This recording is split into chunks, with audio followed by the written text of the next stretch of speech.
everybody, Michael Blake here, coming at you with another take. Alright, so in this video I will be ranking every Spider-Man movie from Sam Raimi's Spider-Man that came out in 2002 to Spider-Man Far From Home.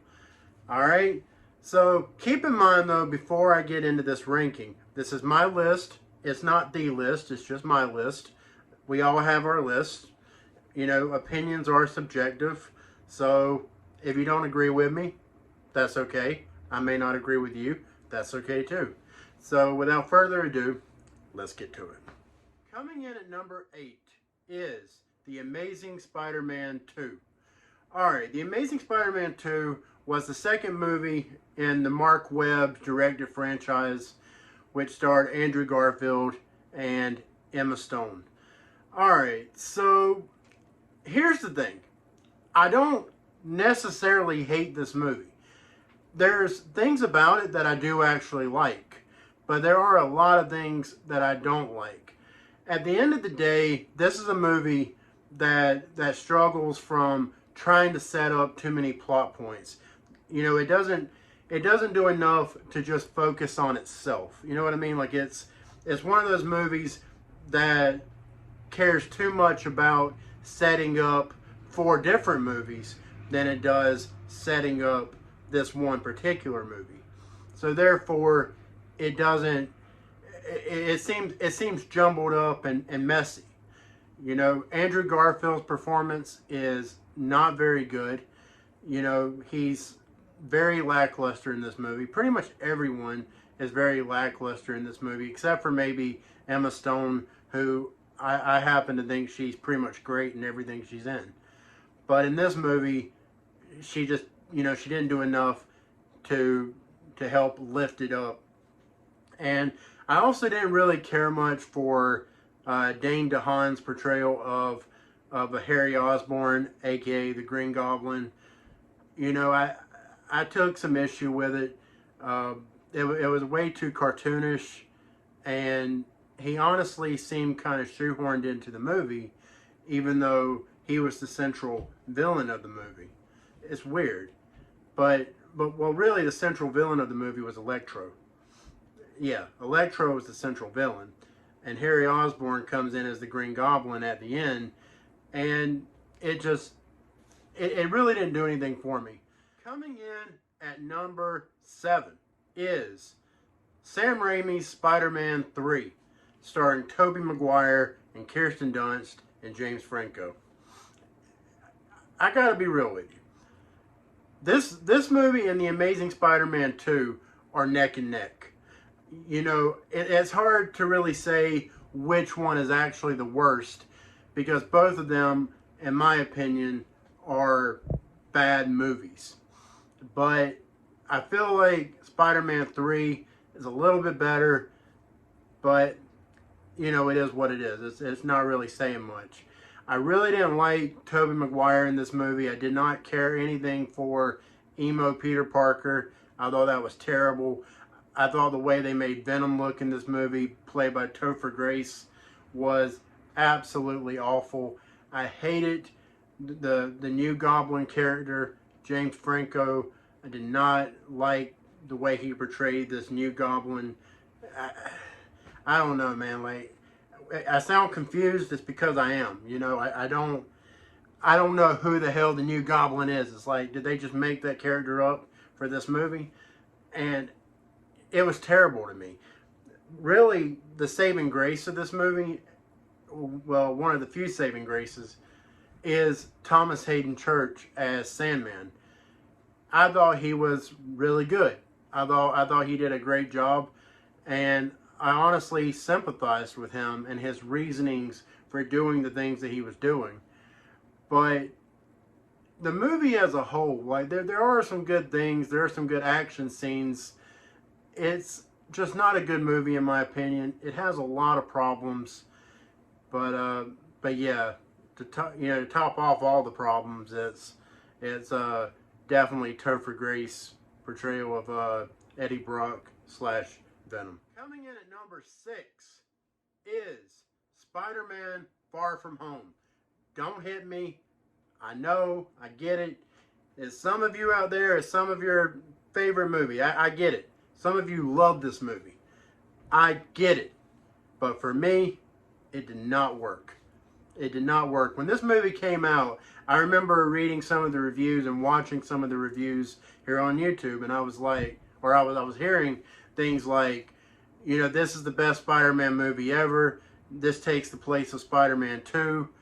You know, this is the best Spider-Man movie ever. And I cannot disagree more. Spider-Man Far From Home has some good parts. There are things that I like, but overall, it's just not a good movie. You know, I love Jake Gyllenhaal in this movie. I think he was great as fuck. I can't remember. Sorry, I didn't mean to say that word. I can't remember. Why can't I remember his name? Shit! Mysterio. That's who it is. Ah. Anyways, I loved Jake Gyllenhaal as Mysterio. I thought he was great. Those scenes where, you know, it got really dark when Mysterio was messing with Spider-Man's head and everything. I thought that was awesome. I thought that was absolutely fantastic. And easily my favorite part of the movie. And I thought the third act was actually pretty decent as well. But there's just so much of this movie that I cannot get behind. I did not care for it. And I just overall walked out of the theater feeling very underwhelmed.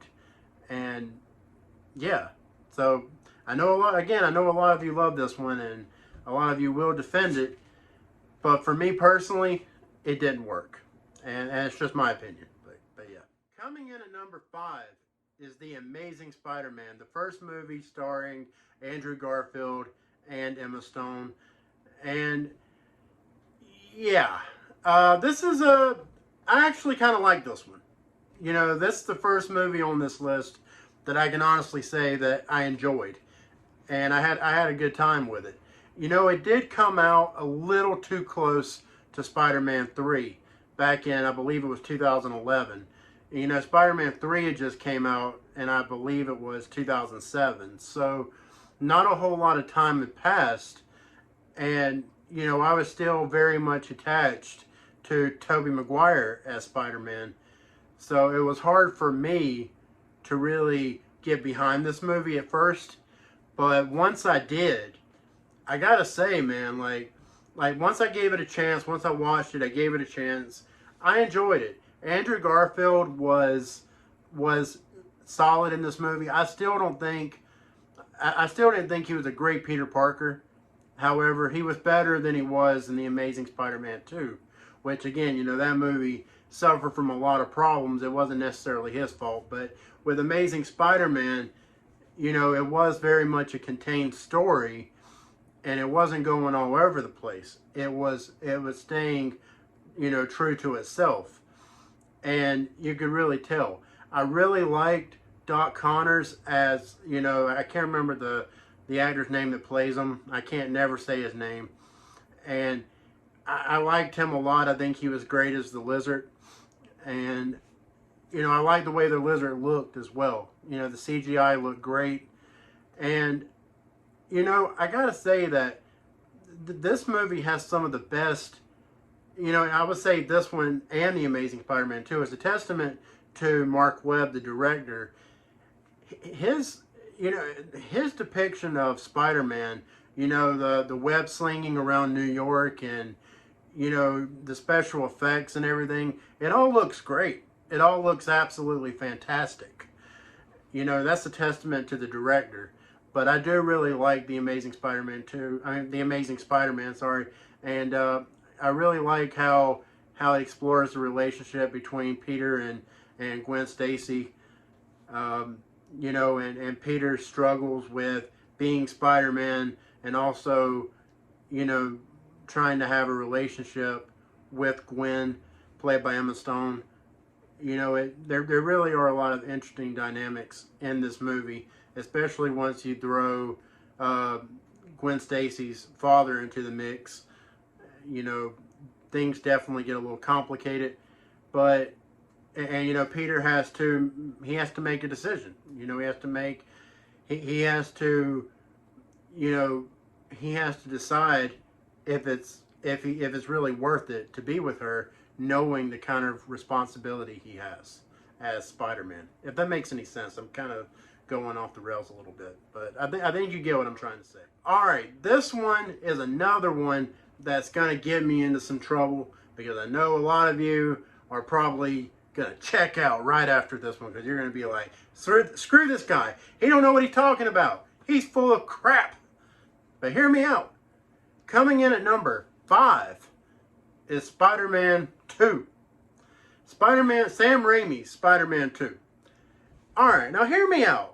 I like this movie. I don't dislike it. I think it's a good movie. It's a good Spider-Man movie. Tobey Maguire is great in this movie, as he always is. You know, Kirsten Dunst, great. James Franco, great. I can't remember the guy's name that plays Doc Ock, but he was great as well. Everybody in this movie gave great performances. You know, for me, what it breaks down to, or what it comes down to, is it's a little too cartoonish for me. You know, there's a lot of cartoonish type aspects to this movie that I don't really care for. But there's a lot of great action. This movie has some of the best Spider-Man action that I've ever seen in a movie.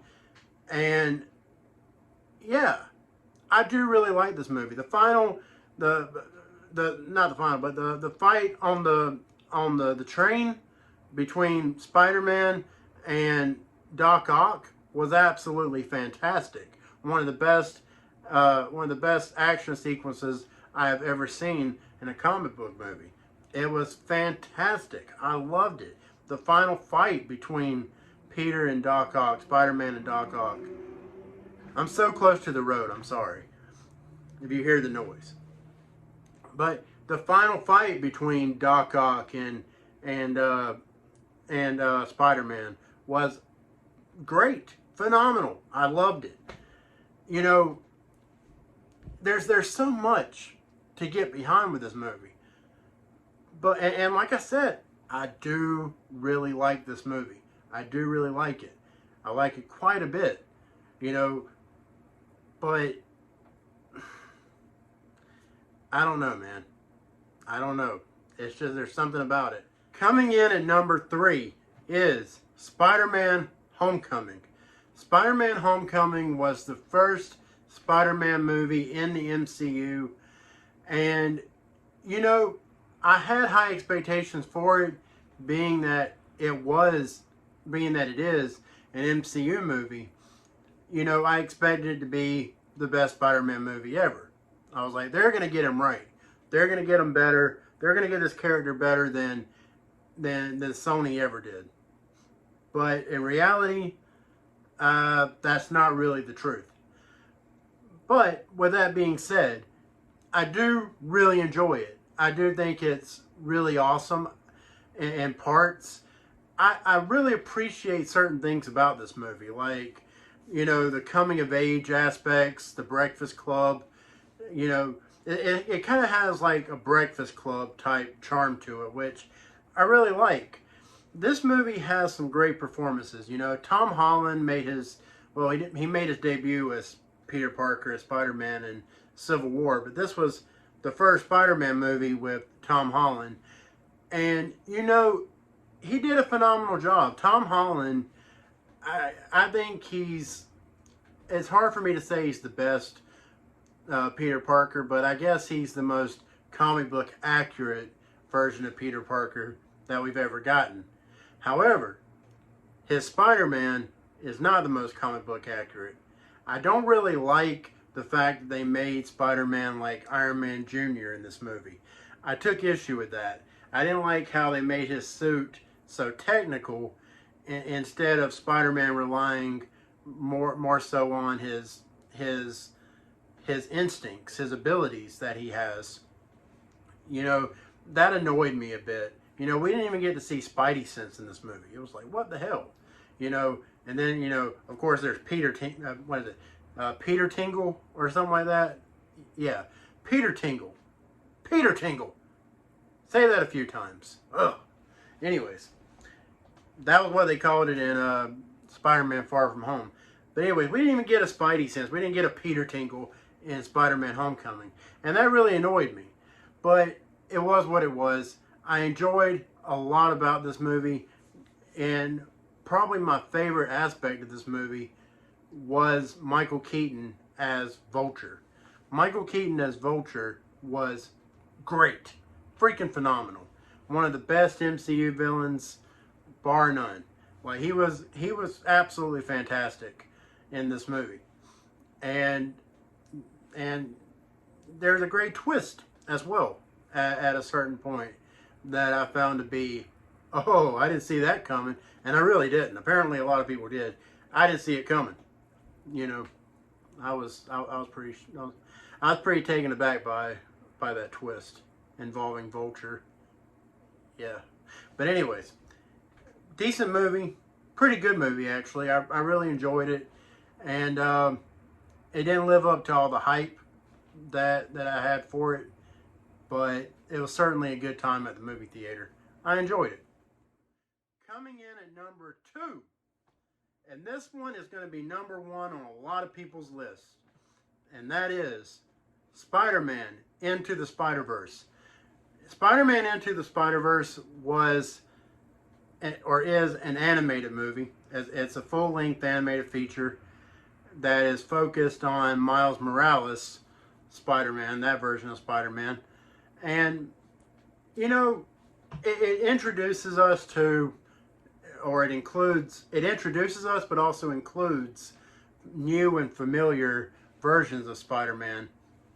And I gotta say, I really like this movie. I actually really love this movie. I had a great time with Spider-Man Into the Spider-Verse. And, you know, I didn't go see this movie in the theater because I was like, you know, I don't really want to go see an animated movie in the theater. I don't feel like I'm going to really enjoy it. You know, it's not really my thing. You know, I'm like, at the time, I guess I was like 32. I was like, I'm a 32-year-old man. I'm not going to go see an animated movie in the movie theater. You know, I do have pride. But how stupid was I? Because I regretted it as soon as I watched this movie. Because it is absolutely fantastic. Like, I almost gave it number 1. I almost gave it number 1. By now, you know what my number 1 is going to be. And the only reason that I didn't give it number 1 is because I just have a certain nostalgia for that movie.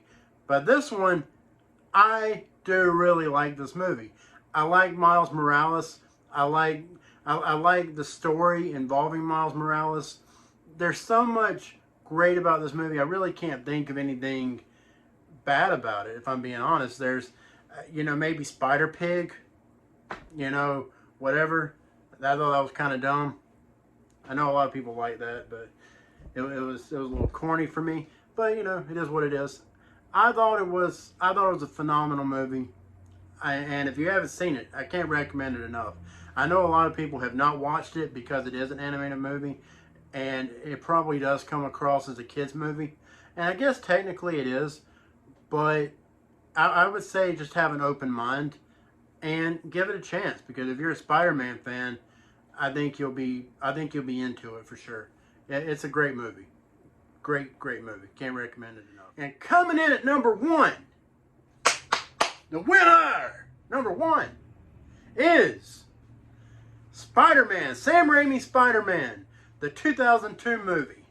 The movie, one of the movies that kicked off this era of comic book movies that we're still living in almost 20 years later. I think that's right.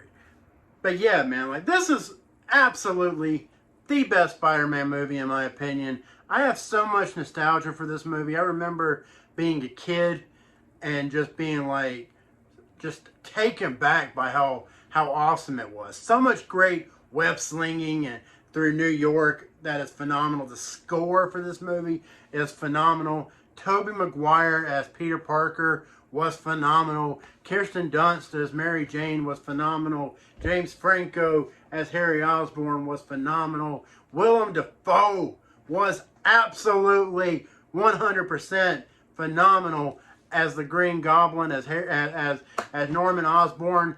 Like, he killed it in the role. Like, I love this movie so much. I have so many fond memories of going to see this movie twice in the movie theater. And I remember the first time I saw it, I had no idea it was going to be as great as it turned out to be. Because it turned out to be a fantastic film. One that still holds up to this day. Some people say it doesn't hold up very well. I disagree. It holds up fantastically well. You know, some of the CGI, sure, it doesn't hold up. But overall, it holds up very well. I do believe this is the best Spider-Man movie we've ever gotten. And I also believe that it's one of the best origin stories. I think it's top 3. I think it's top 3, one of the best comic book origin stories of all time. Yeah, I could be wrong, but off the top of my head, you know, thinking, you know, I would say Batman Begins is number 1. You know, Man of Steel number 2. Yeah, Spider-Man number 3. That's what I'm going to go with. You know, Spider-Man and Man of Steel could be interchangeable. But anyways, like, I love this movie. I love it so much. I think it's an absolutely fantastic film. And I think a lot of people out there haven't seen it because it is kind of old. You know, it's almost 20 years old. God, it makes me feel so old. But if you haven't seen it, give it a chance, because I think you'll be pleasantly surprised. I think you'll really enjoy it. Sam Raimi did a phenomenal job directing this movie. You know, I believe James Cameron was originally supposed to direct Spider-Man, and as big of a James Cameron fan as I am glad that didn't happen. I am glad that Sam Raimi got to direct this movie and the sequels. But yeah, absolutely fantastic movie. It is my favorite Spider-Man movie of all time. Tobey Maguire is still my Spider-Man. I think that just has something to do with the fact that I grew up with him as Spider-Man. So, yeah. If you disagree, you know, that's cool. I get it. You can be wrong. I'm just kidding. I'm just kidding. You're not wrong. You have your opinions. Opinions are subjective. Nobody is wrong. Everyone likes what they like. Alright guys, well that's all I got. That was the ranking. I hope you enjoyed it. If you did, please consider hitting that thumbs up and subscribing to this channel. I would greatly appreciate it. It would mean the world to me. And don't forget that don't forget to, you know, like right after you subscribe, right after you hit that big red button, I'm slurring my words a little bit. When you hit that big red button to subscribe to this channel, because you know you want to do it. You know you want to do it. Do it for me. Do it for me. Please. Please. Just do it. Just do it, alright? And hit it twice so you'll be notified when I release future content. I would greatly appreciate it. It would mean so much to me. I really, really appreciate it. You guys are awesome. Thank you so much for watching. Until next time, I'm Michael Blake, and this has been my take. Take it easy.